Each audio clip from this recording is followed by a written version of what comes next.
menjumpai Anda untuk edisi Sabtu 25 September 2021. Ya, selain 3 topik utama yang baru saja Anda simak, kami masih memiliki serangkaian informasi menarik lainnya. Bersama saya Iskandar Zulkarnain. Dan saya Dian Merdekawati. Inilah Sulawesi Tengah hari ini selengkapnya.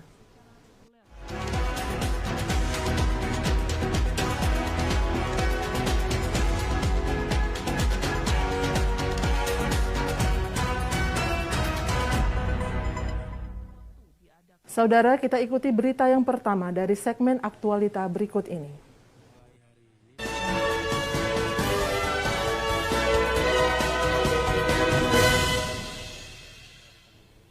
Kita ke segmen aktualita yang pertama, Saudara. Menteri Dalam Negeri Tito Karnavian mengapresiasi kinerja personil Satgas Madagoraya Gabungan TNI Polri dalam menanggulangi permasalahan terorisme yang selama ini terjadi di wilayah Sulawesi Tengah.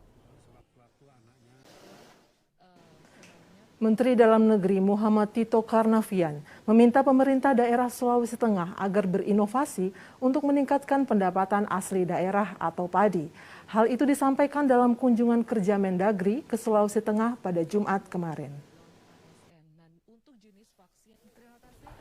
Pemerintah Kabupaten Toli-Toli hingga saat ini masih mengkaji untuk pemasangan tanda jalur evakuasi bagi warga ketika terjadi gempa bumi yang disertai gelombang tsunami guna menentukan titik lokasi yang dijadikan lokasi pengungsian.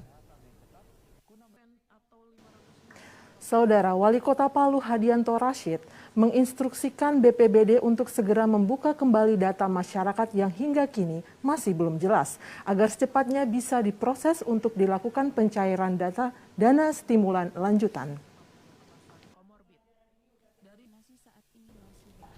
Warga penghuni hunian tetap di Desa Pombewe, Kabupaten Sigi, mengeluhkan sulitnya mendapatkan air bersih. Warga terpaksa harus menunggu selama 5 atau 7 hari untuk mendapatkan air yang digunakan setiap hari.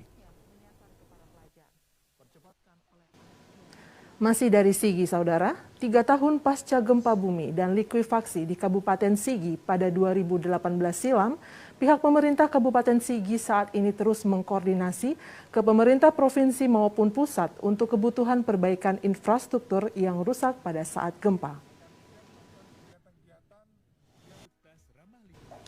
Ya, Saudara, puluhan anak kehilangan orang tua saat pandemi COVID-19. Informasi selengkapnya akan hadir setelah jeda pariwara berikut. Tetaplah bersama kami.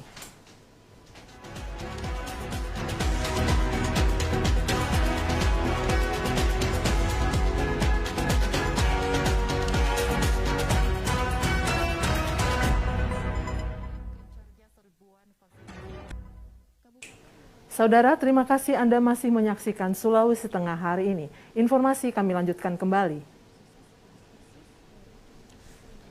Ya, Saudara, Menteri Dalam Negeri Tito Karnavian mengimbau Satgas Penanganan COVID-19 di Sulawesi Tengah agar tidak melakukan kesalahan dalam melakukan pendataan jumlah kasus positif COVID-19.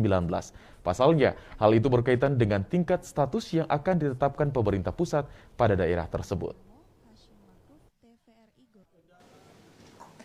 Saudara, Menteri Dalam Negeri Tito Karnavian meminta semua pihak termasuk di pemerintahan Sulawesi Tengah agar tidak terlena dengan penurunan kasus COVID-19 sehingga mengabaikan protokol kesehatan. Kita ke informasi lainnya, Saudara. Berdasarkan data Dinas Pemberdayaan Perempuan, Perlindungan Anak, Pengendalian Penduduk dan Keluarga Berencana DP3AP2KB, puluhan anak di Kabupaten Parigi Motong saat ini telah berstatus yatim piatu setelah kehilangan orang tua karena meninggal akibat terserang wabah COVID-19. Saudara, Direktorat Lalu Lintas Polda Sulawesi Tengah melaksanakan operasi patuh 2021 selama 14 hari. Dalam pelaksanaan operasi patuh ini juga, Ditlantas Polda Sulawesi Tengah membagikan 5.802 masker dan 225 paket sembako. Ya, Saudara, berbagai informasi menarik lainnya akan hadir setelah jeda pariwara berikut ini. Kami segera kembali.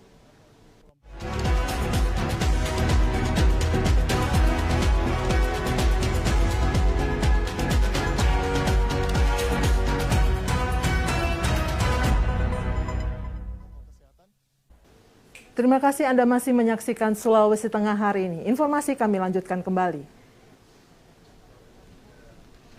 Badan Meteorologi, Klimatologi, dan Geofisika menetapkan sebuah alat sensor untuk mengirimkan sinyal jika terjadi gempa bumi disertai tsunami di Kabupaten Toli-Toli.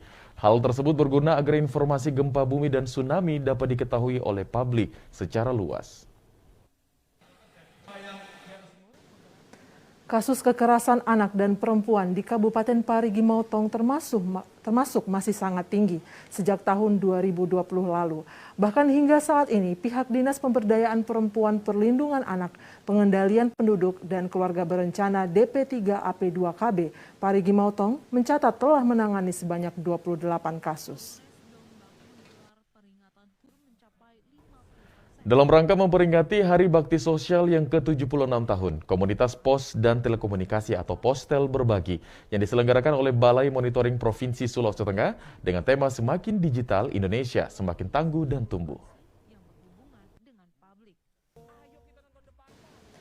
Saudara, tanggal 27 September 2021, Kota Palu genap berusia 43 tahun. Tanggal 28 September juga merupakan hari di mana terjadi bencana dahsyat berupa gempa bumi, tsunami, dan likuifaksi yang melanda wilayah Kota Palu, Kabupaten Sigi, dan Donggala, serta Parigi Motong. Bagaimana Kota Palu di usianya yang ke-43 tahun? Berikut ulasan Profesor Muhammad Basir Sio dalam review akhir pekan.